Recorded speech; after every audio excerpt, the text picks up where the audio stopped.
अस्सलाम वालेकुम।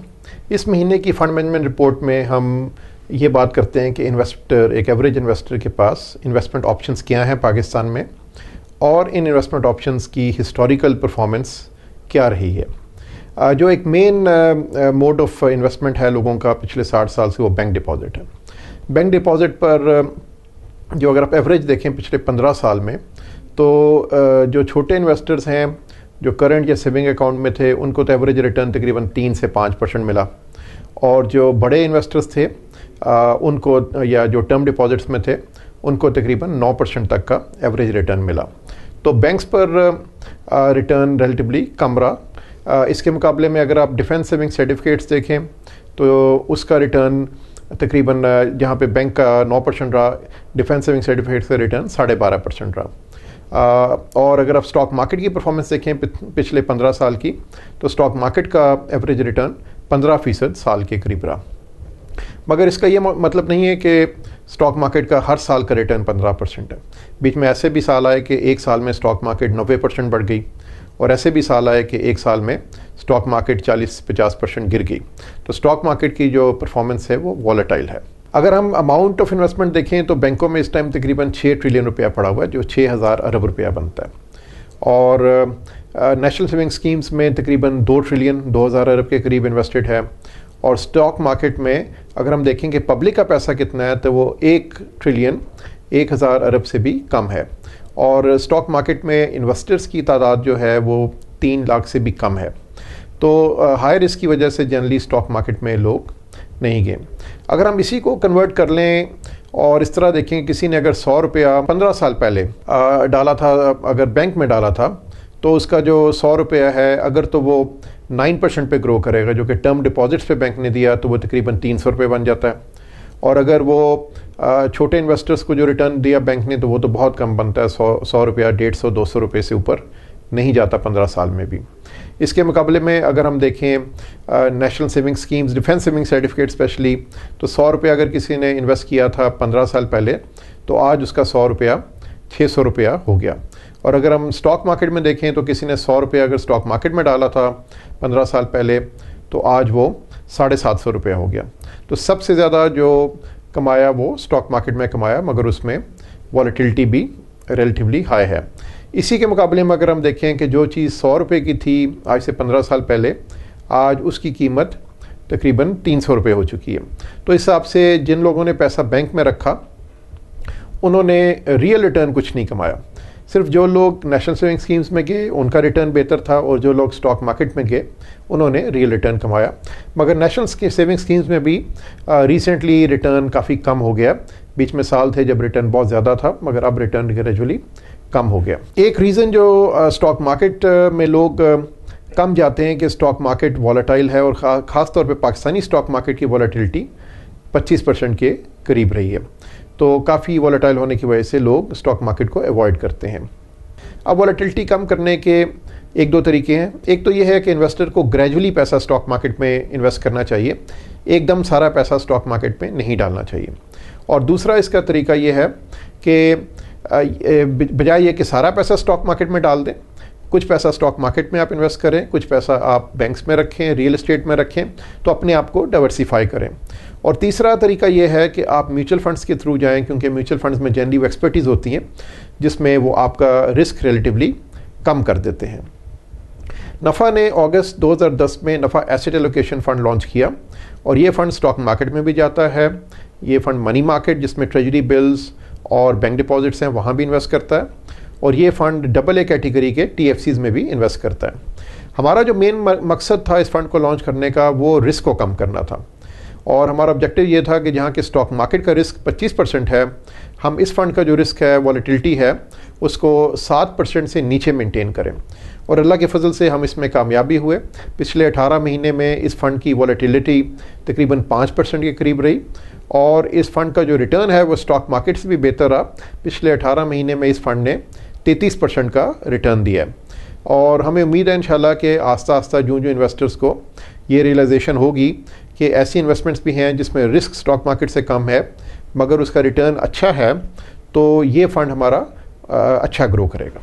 To summarise, investors को अपना इन्वेस्ट करने से पहले अपना रिस्क एपिटाइट देखना चाहिए और अपना इन्वेस्टमेंट होराइजन देखना चाहिए। जो लॉन्ग टर्म इन्वेस्टर्स हैं सिर्फ उन्हीं को स्टॉक मार्केट में जाना चाहिए, और स्टॉक मार्केट में बेस्ट जाने का तरीका है जिस तरह हमारा नफ़ा एसेट एलोकेशन फ़ंड है, जो जब मार्केट में हमें तेज़ी लगती है तो हम ज़्यादा बढ़ा देते हैं वेट, मगर जब हमें मंदी लगती है तो हम 100% स्टॉक मार्केट से निकल भी आते हैं। तो इस तरह का फ़ंड जो है वो सूट करेगा, और इसमें क्योंकि रिस्क कम होगा और इंशाल्लाह लॉन्ग टर्म में रिटर्न बेहतर होगा, तो हमें उम्मीद है कि इन्वेस्टर्स इस फंड को प्रेफर करेंगे। Thank you very much.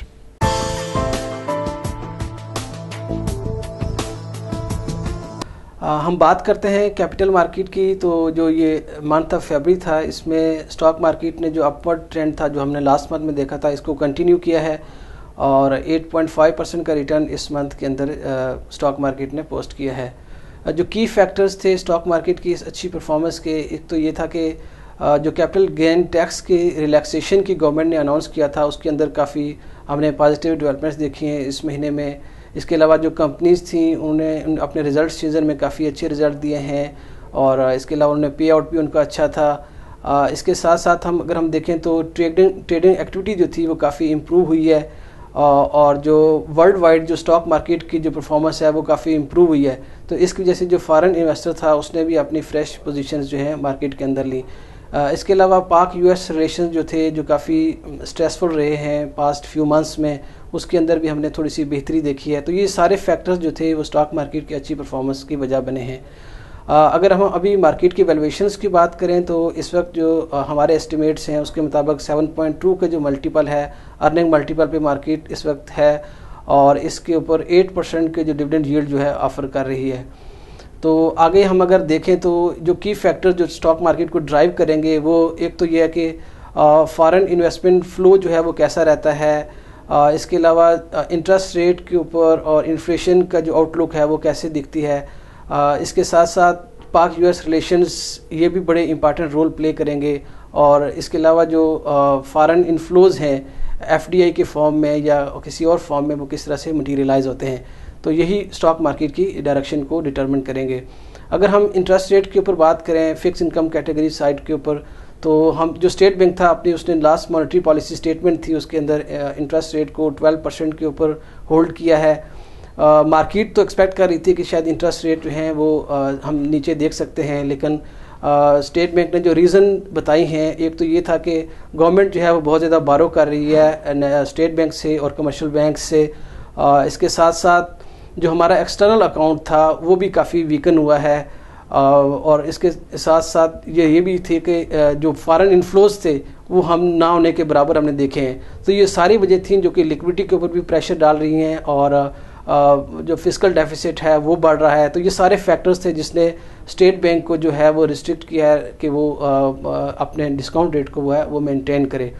लेकिन अगर हम चार्ट पे नज़र दौड़ाएं तो इंटरेस्ट रेट ने थोड़ा सा अपवर्ड ट्रेंड दिखा है, क्योंकि मार्केट एक्सपेक्ट कर रही थी कि शायद रेट कट हो, लेकिन एज अगेंस्ट जो होल्ड होने की वजह से अराउंड 20 बेसिस पॉइंट हमने 6 मंथ काइबोर में इंक्रीज़ देखा है इस महीने के अंदर। अगर हम नाफा के जो की फंड्स हैं उनकी परफॉर्मेंस के ऊपर नज़र दौड़ाएं तो हम स्टार्ट करते हैं नाफा गवर्नमेंट सिक्योरिटीज़ लिक्विड फंड से। ये फ़ंड जो है जैसे कि सिर्फ बैंक्स के अंदर AA रेटेड बैंक्स में इन्वेस्ट करता है, और AAA रेटेड जो गवर्नमेंट टी-बिल हैं उसके अंदर इन्वेस्ट करता है। इस फंड का जो रिटर्न था इस महीने में वो अराउंड 9.6% रहा है, जबकि अगर हम सिंस इंसेप्शन से इसकी परफॉर्मेंस को देखें तो इसने अराउंड 11.1% का रिटर्न दिया है। जो एक फ़ंड हमने नया लॉन्च किया है नफ़ा मनी मार्केट फ़ंड, इस महीने में फरवरी 23 को इसको हमने लॉन्च किया है। ये फ़ंड जो है ये भी मनी मार्केट स्कीम में आता है, लेकिन इसके अंदर हम लोग जो टी बिल है वो अराउंड इसकी वेटेड एवरेज मैच्योरिटी 90 डेज़ की होगी, और किसी सिंगल टी बिल में हम 6 मंथ तक इन्वेस्ट कर सकते हैं, जबकि इसमें हम AA रेटेड बैंक्स में और कमर्शियल पेपर जो हैं उसके अंदर भी इन्वेस्ट कर सकते हैं। इस फंड की परफॉर्मेंस की बात करें तो इसने अराउंड 11% का रिटर्न दिया है इस पीरियड के अंदर, और गोइंग फॉरवर्ड भी हम देखेंगे कि इसका रिटर्न जो है वो गवर्नमेंट सिक्योरिटीज़ फंड से कुछ बेहतर होगा।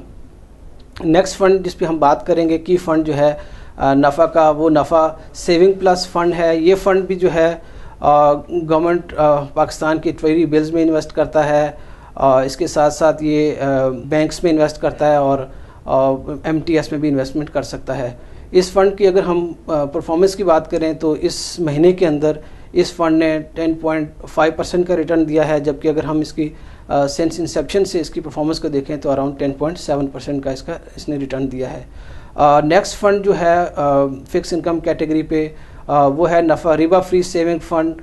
ये शरिया कंप्लाइंट फंड है जो कि शरिया कंप्लाइंट बैंक्स के अंदर इन्वेस्ट करता है और GOP इजारा सकूक में इन्वेस्ट करता है, जबकि इसको कॉर्पोरेट सकूक हमें इन्वेस्ट करने का अलाउ नहीं है। इस फंड की अगर हम परफॉर्मेंस की बात करें तो इस फंड ने इस मंथ में 10% के करीब रिटर्न दिया है, जबकि अगर हम इसका सेंस इंसेप्शन से इसकी परफॉर्मेंस को देखें तो इसने 11% के हिसाब से अपना शरह मुनाफा दिया है। अगर नेक्स्ट फंड जो है वो है हमारा की फंड नफ़ा फाइनेंशियल सेक्टर इनकम फंड। ये फंड जो है वो AA कैटेगरी के TFCs में इन्वेस्ट करता है और इसके साथ साथ ये फंड 70% तक जो है अपनी इन्वेस्टमेंट वो फाइनेंशियल सेक्टर में इन्वेस्ट करता है। इस फंड की अगर हम परफॉर्मेंस की बात करें तो इस फंड ने इस महीने में 13.2% के हिसाब से सालाना शरह मुनाफा दिया है और अगर हम सेंस इंसेप्शन से इसकी परफॉर्मेंस को देखें तो इस फंड ने 12.7% पर एनम के हिसाब से अपना शरह मुनाफा दिया है। इक्विटी साइड के ऊपर हम अगर नज़र दौड़ाएं तो हमारा जो की फंड है वो है नफ़ा एसेट एलोकेशन फ़ंड। ये फ़ंड जो है ये हर तरह की एसेट क्लास में मनी मार्केट, फिक्स इनकम और स्टॉक मार्केट में सरमायाकारी करता है। ये फ़ंड जो है अगर हम इसकी परफॉर्मेंस को देखते हैं तो इस महीने के अंदर जो है वो 4.7% इसने रिटर्न दिया है, क्यूमुलेटिव रिटर्न, जबकि इसका हम सेंस इंसेप्शन से अगर इसको परफॉर्मेंस को देखें तो इसने 32.7% जो है वो रिटर्न अपने इन्वेस्टर को दिया है तकरीबन 18 महीने के अंदर। अगर हम इसके चार्ट के ऊपर नज़र दौड़ाते हैं तो आप देख सकते हैं कि इस फंड ने एक अच्छे रिटर्न के साथ साथ अपने डाउन साइड जो रिस्क है उसके अंदर उसको काफ़ी प्रोटेक्ट किया है। अगर आप देखें तो जब से स्टॉक मार्केट में राइज आया है इसका रिटर्न भी काफ़ी अच्छा बढ़ा है, जबकि जब डाउन साइड मार्केट में था तो उसको भी इसने प्रोटेक्ट किया है। तो इस फंड ने एक बहुत अच्छे रिटर्न के साथ साथ जो डाउन साइड रिस्क है उसको भी प्रोटेक्ट किया है। इसकी वोलेटिलिटी को अगर हम देखें तो वो भी कम थी स्टॉक मार्केट के मुकाबले में। आगे जाते हुए भी इंशाल्लाह एक्सपेक्ट करते हैं कि ये अपने इन्वेस्टर को अच्छा रिटर्न देगा। शुक्रिया।